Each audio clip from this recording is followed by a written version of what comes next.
So we finally made it to the last video, or at least the last planned video of the SAT Bootcamp series.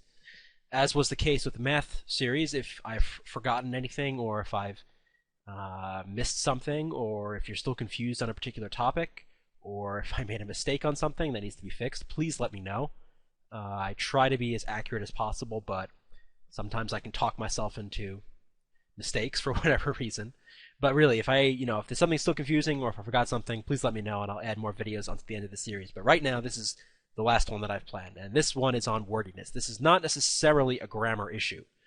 Not really a grammar issue, but more a style issue. Now, the SAT does mostly focus on grammar, not so much about style, especially when it comes to the improving sentences and error IDs. A little bit less so when it comes to the improving paragraphs, but there are some cases, however, where it's not just about whether something's grammatically incorrect, but whether it's kind of stylistically weak. And for the SAT, they take this to mean if something's wordy. So by wordy, it means expressing something in too many words, where something could be expressed in a concise way, in a clean, short, crisp, direct way.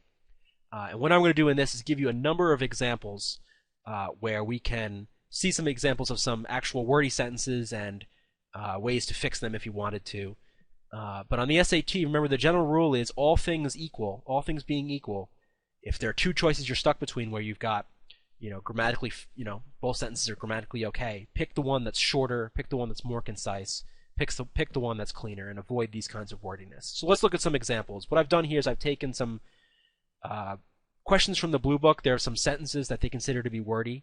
And what I've done is I've kind of rewritten them so they're not exactly the ones that are in the SAT Blue Book, but just to show some of the ways in which the College Board will write sentences that they claim to be wordy. And then we'll talk about why they're wordy and how we can fix them if we needed to.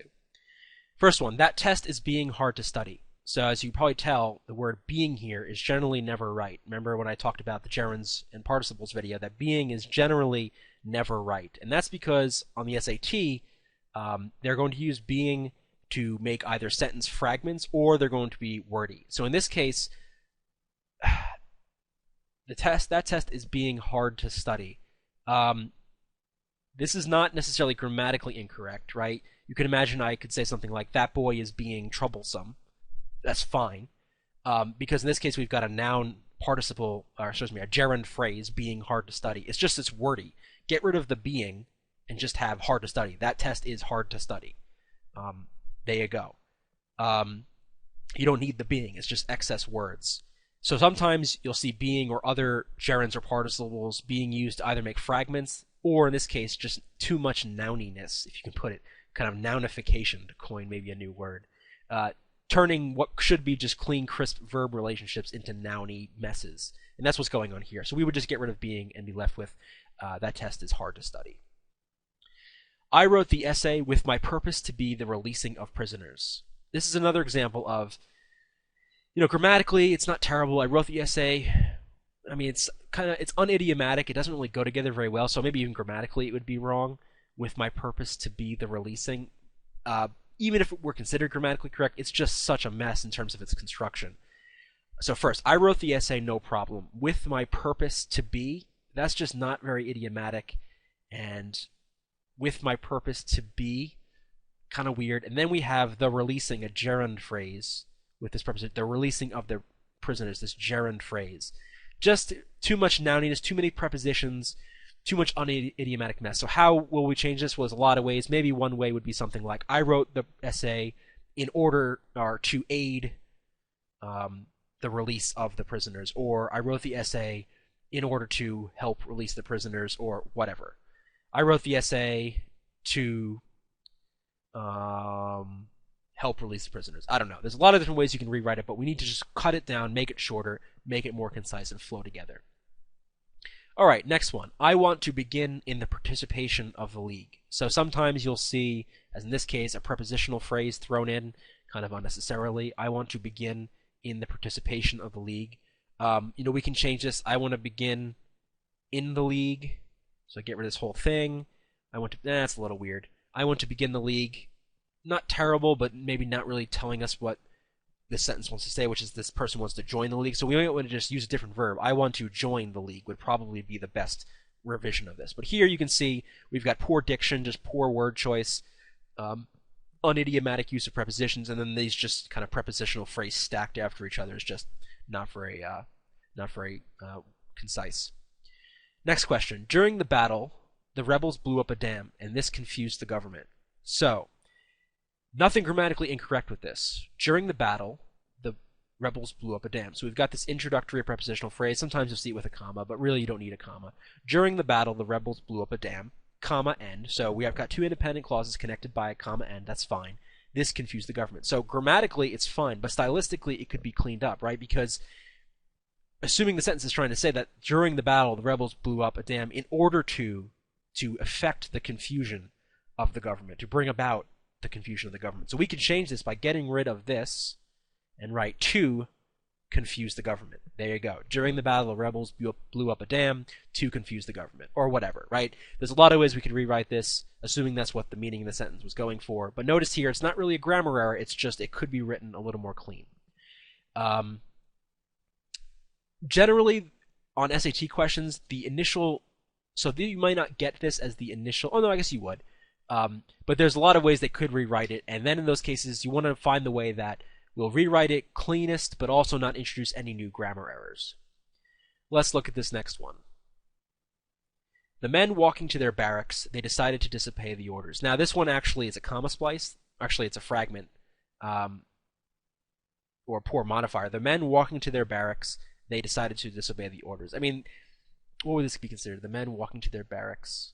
I mean, I guess this is a modifier. It's just unclear what this is modifying.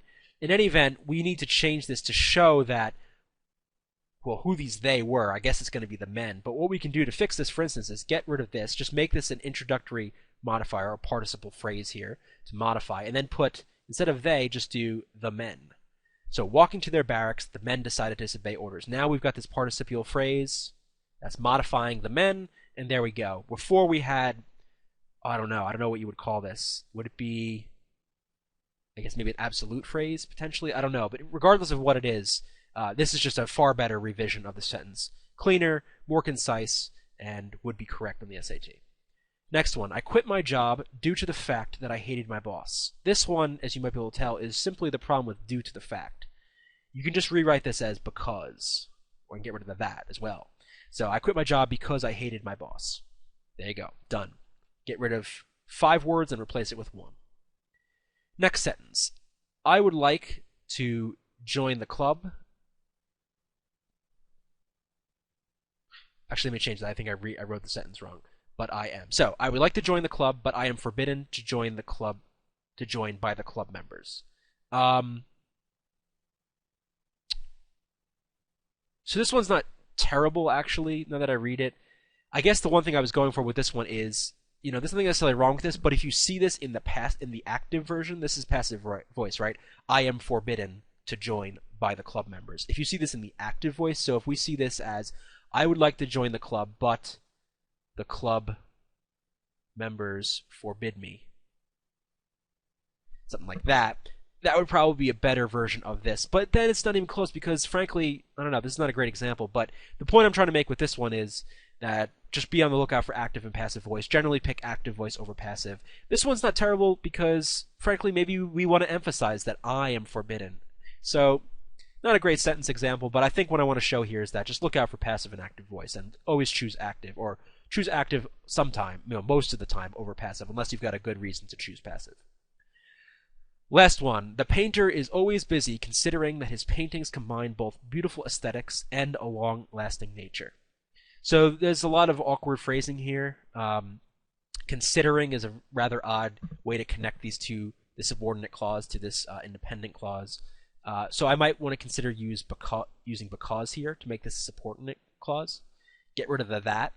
So the painter is always busy because his paintings combine, well, we need the both because that's just unnecessary where we can get rid of that. Combine beautiful aesthetics, so, we could rewrite that no problem as just beauty. And, well, we want to keep this parallel. So, a long-lasting nature, so let's say longevity. So this would be a fine way to rewrite it. The painter is always busy because his paintings combine beauty and longevity.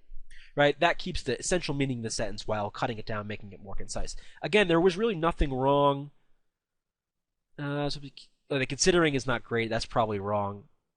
Considering that is kind of unidiomatic. But his paintings combine both Buenos and. So I don't think there's anything wrong with the combine both. The both is probably redundant. But really the issue here is the considering that, and then it's just long and wordy. You can make it more concise. Alright, so those are some examples of some wordy sentences and ways we might fix it. That is it for the Grammar Bootcamp. Please let me know if you have any questions or any requests, and I will absolutely add on. So thank you for watching, and good luck.